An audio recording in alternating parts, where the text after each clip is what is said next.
आत्मसम्मान की कीमत, पिता और बेटे की कहानी। राकेश जी अपने पुराने स्कूटर पर किक मार रहे थे, लेकिन वो स्टार्ट नहीं हो रहा था। इधर ड्यूटी पर जाने के लिए देर हो रही थी। तभी सामने से एक कार तेजी से आकर उनके पास रुकी।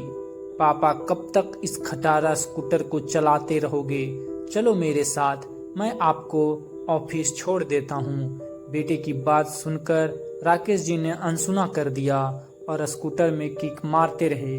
उनका बेटा आशीष बड़बड़ाता हुआ चला गया। दरवाजे के पास खड़ी राकेश जी की पत्नी गायत्री जी ने कहा, जब वह कह रहा था तो चले जाते। राकेश जी ने रुमाल निकालकर माथे का पसीना पोंछा और बोले, दोबारा कभी उसकी वकील बनने की कोशिश मत करना। गायत्री जी चुप हो गई। राकेश जी का स्कूटर स्टार्ट हो गया। उन्होंने एक बार गायत्री जी की ओर देखा और ऑफिस के लिए निकल पड़े। अभी 2 साल पहले ही आशीष की शादी की थी। शादी के बाद से ही आशीष और उसकी पत्नी शैलजा का व्यवहार बदल गया।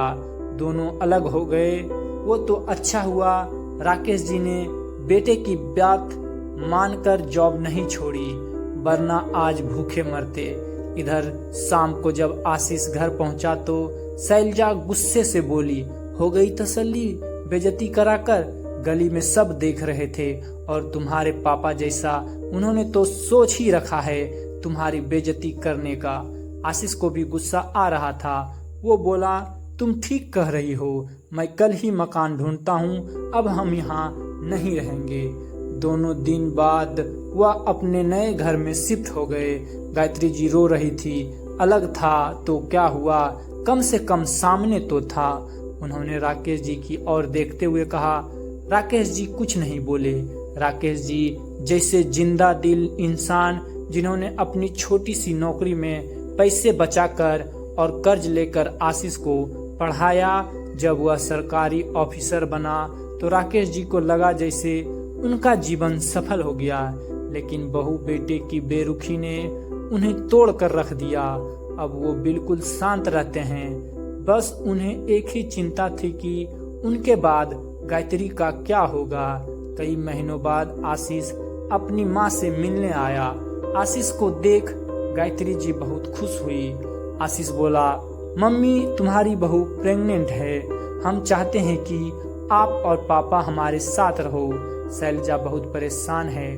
गायत्री जी ने राकेश जी की ओर देखा, लेकिन उन्होंने जाने से साफ इनकार कर दिया। आशीष जानता था पापा कभी नहीं मानेंगे। उसने मम्मी से कहा, तुम चलो मम्मी। गायत्री जी ने कहा, बेटा, तेरे पापा का ध्यान कौन रखेगा? एक काम करो, तुम दोनों वापस आ जाओ। शैलजा की देखभाल भी कर लूंगी और इनका भी कोई परेशानी नहीं होगी।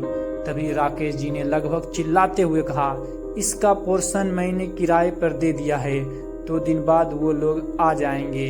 इसके लिए अब यहाँ कोई जगह नहीं है। पापा की बात सुनकर आशीष निराश होकर चला गया। गायत्री जी रोने लगी। राकेश जी ने कहा, कल जब इनका मतलब निकल जाएगा तो ये फिर रंग बदल लेंगे।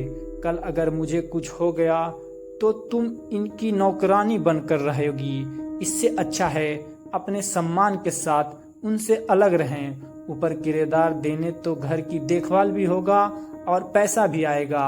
कल मैं नहीं रहा तो भी तू सम्मान से अपने घर में रहेगी। गायत्री जी की आंखों से आंसू बह रहे थे।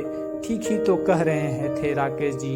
एक तरफ उनका बेटा जो बस अपने फायदे के लिए उन्हें ले जा रहा था, और एक और उनके पति जो मेरे लिए अपने मरने के बाद भी मुझे कोई तकलीफ ना हो इसका इंतजाम कर रहे हैं। उन्होंने आंसू पोंछकर कहा, आप ठीक कह रहे हैं। जो अपना होता है हमें छोड़कर कभी नहीं जाता।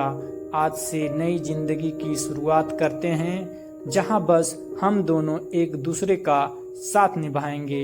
यह सुनकर राकेश जी के चेहरे पर कई साल बाद आज मुस्कुराहट आ गई। कहानी का सीख, आत्मसम्मान सबसे बड़ा धन है। किसी भी रिश्ते में अगर आत्मसम्मान खो जाए तो वह रिश्ता बोझ बन जाता है। राकेश जी ने अपने स्वाभिमान और पत्नी की इज्जत को सबसे ऊपर रखा। अगर आपको यह कहानी पसंद आई हो, please like, share and subscribe. धन्यवाद।